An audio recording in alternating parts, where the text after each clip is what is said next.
I'm Mike with House on the Mend. Today we're in a beautiful home in the far southwest valley of Las Vegas.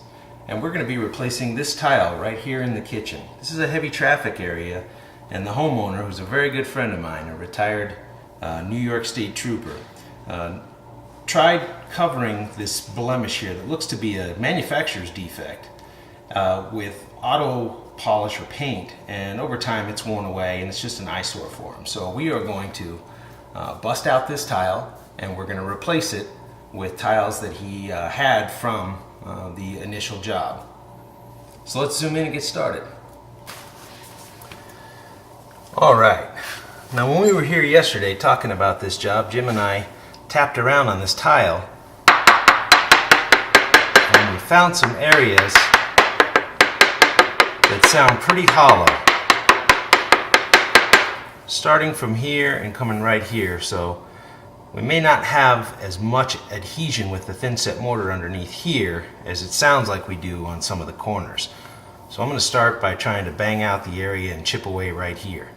Now we could just go nuts with this hammer and really have a lot of fun busting up this tile, but we're going to try to save as much of the bedding, which is the thin set mortar flat bedding area underneath, to help support the next tile going in. We're going to use construction adhesive to hold that one in. So my buddy Jim was a crisis negotiator, and he would tell you it's better to start by talking and try to sweet talk them out than it is by going in with brute force. You tend to save a lot more lives that way. So we're going to follow his logic there and go pretty light to start trying to bang this out. So, as always, I've got some safety glasses. I've got my trusty old hammer that's helped me build a couple homes, and knee pads, and we're just going to start right over here trying to gently bang this tile out, and then if we need to, we can get more aggressive.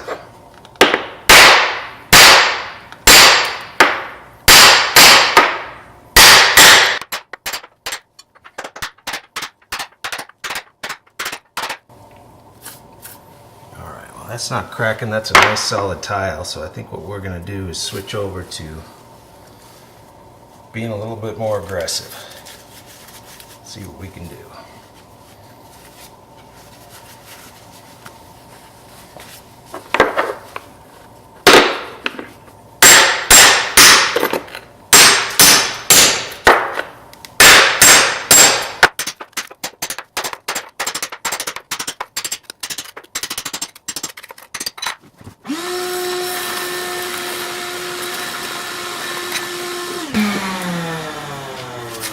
Alright, as I look in here, we're down into the thin set mortar, and I can see it looks like when they put it on, they spread it with a notched trowel, and it looks like the trowel lines are going this way. Right along here I see one right here, so I think if we chip along right here we can probably get down and not damage much of that bedding, and then we can start prying back the pieces once we get a little bit more of this area exposed.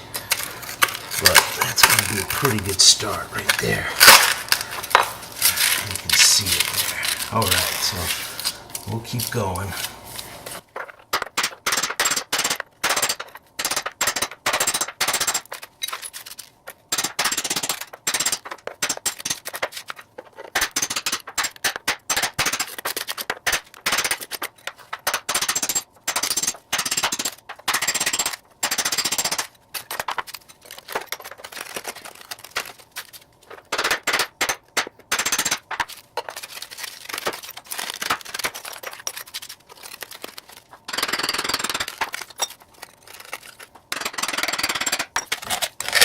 There's a nice piece. Quite a bit of it was stuck to the bottom, so we'll have to make up for that.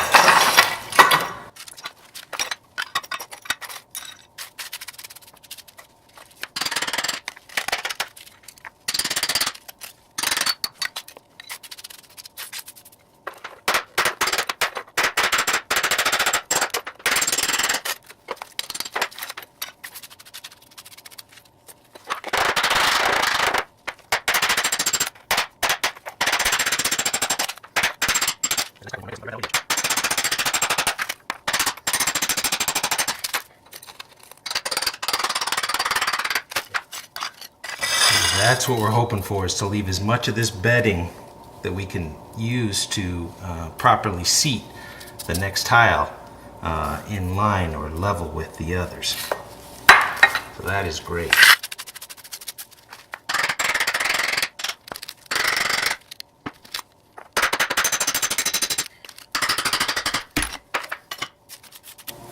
All right, so we chipped out the entire tile, all the grout from around here that we'll be replacing with fresh grout. And we cleaned and vacuumed out this entire area. And quite a bit of the thin set, you can see through this area here, came up. So what we're going to do is, we've got 3 solid areas for that tile to rest on. And then we're going to also use some construction adhesive and set this, that's the same height, this piece of remaining thin set, into the construction adhesive here, and that will ensure that the tile doesn't start to fall and dip into this one area. So I got my construction site rigid caulking gun here, which I absolutely love. And we're going to start rolling some beads across this area here, and then we'll fill in all these areas where the trowel marks are, so we get good adhesion there. And then we'll switch over and we'll butter the back of the tile to make sure there's no chance of this guy coming up.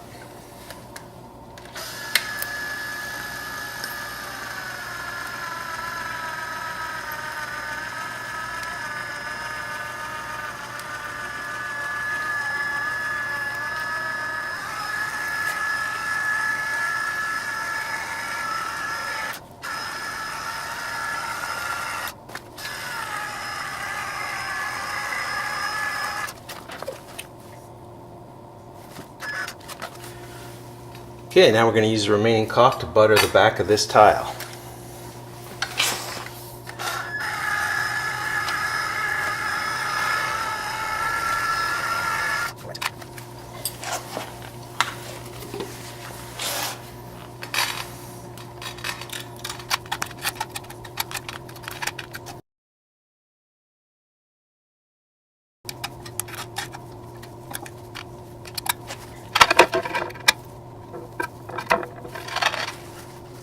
Alright, we've got a good field of construction adhesive all along the area where we've removed the other tile, and we've buttered the back of the replacement tile.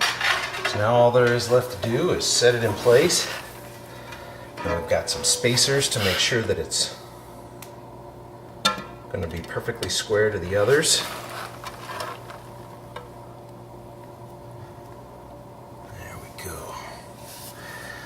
Now we want to start moving it around, putting our weight on it, getting that adhesive to really bind, and also at the same time getting the tile down and even with the others.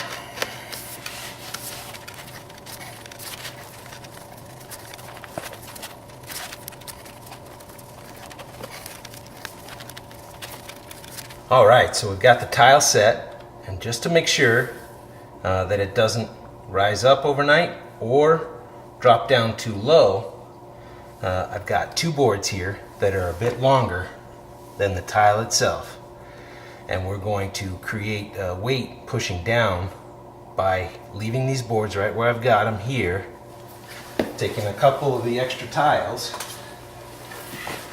setting those down,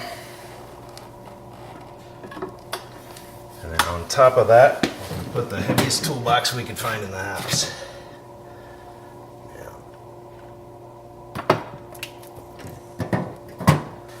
And we'll let this dry overnight, and then we'll come back tomorrow and we'll grout it. Alright, so the construction adhesive dried overnight. We had these spacers on all 4 corners to make sure that we didn't float one way or the other. Nice and dry and hard, and we're ready to grout. So, real quick, a word about grout. When you go to buy grout, you'll find sanded or non-sanded grout. So, when you're dealing with 1/8 inch or more of a space, then that's when you start looking at getting sanded grout.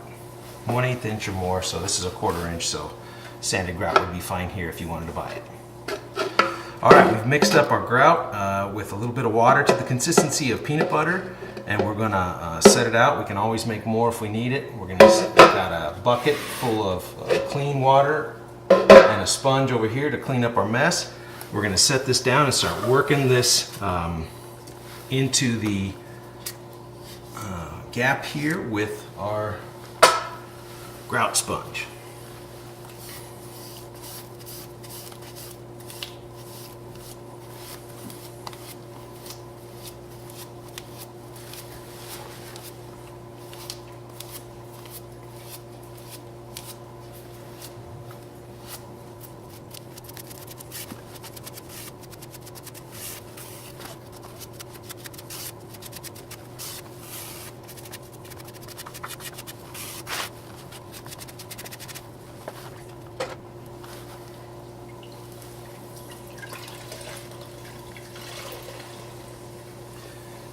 Now when it's time to clean up with your sponge, you get 2 passes with a fully wrung out sponge, and then you need to rinse it off again. So you'll probably go through a few buckets of water for bigger areas. Something like this, we can probably get away with just one.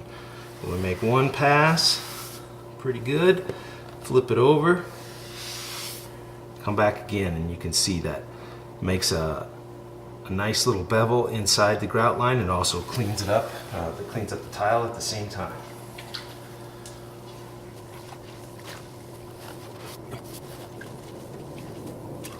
Make sure you thoroughly wring out your sponge. You don't need to introduce any more water into your grout line. There's more than enough in the mixture.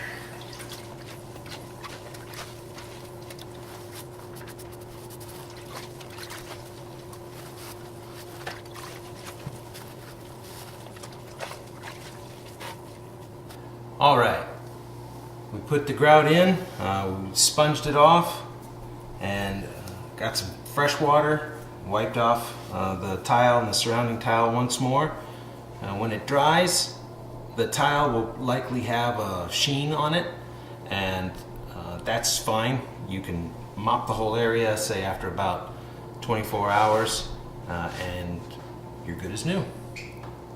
So this was a fun project. Now you know what it takes to replace a tile in your kitchen or anywhere in your house, specifically on a concrete floor like we had here.